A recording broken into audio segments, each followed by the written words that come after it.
बिपरजॉय तूफान के खतरात कराची के साहिल तक पहुंच गए। समुद्री तूफान और शदीद बारिशों में नुकसान से बचने के लिए आवाम ये एहतियाती तदाबीर इख्तियार करें। दफा 144 पर अमल करें और हरगिज साहिल का रुख न करें। साहिल समंदर के नशेबी इलाकों में रिहाइश पजीर अफराद फौरी तौर पर महफूज जगह पर मुंतकिल हो जाएं। दौरान बारिश और आंधी में गैर जरूरी बाहर निकलने से परहेज करें।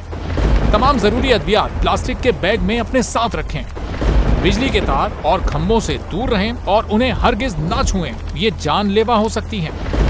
गाड़ी चलाते हुए एहतियात करें और स्लो ड्राइविंग करें। गाड़ियों और मोटरसाइकिल को बिजली के खंभों के नीचे पार्क मत करें। दरख्तों, साइन बोर्ड और पीएमटी के नीचे खड़े ना हों।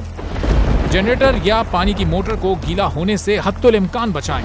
सिंध हुकूमत और एनडीएमए की जानिब से अवामी इमदाद के लिए हेल्पलाइन नंबर जारी किए गए हैं। आवाम से गुजारिश है किसी भी इमरजेंसी की सूरत हाल से निपटने के लिए स्क्रीन पर मौजूद इन नंबर्स पर फौरी राब्ता करें।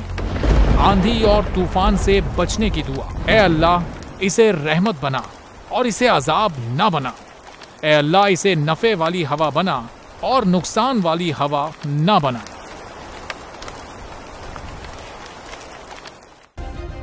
सब्सक्राइब करें और बेल दबाएं ताकि कोई खबर रह न जाए।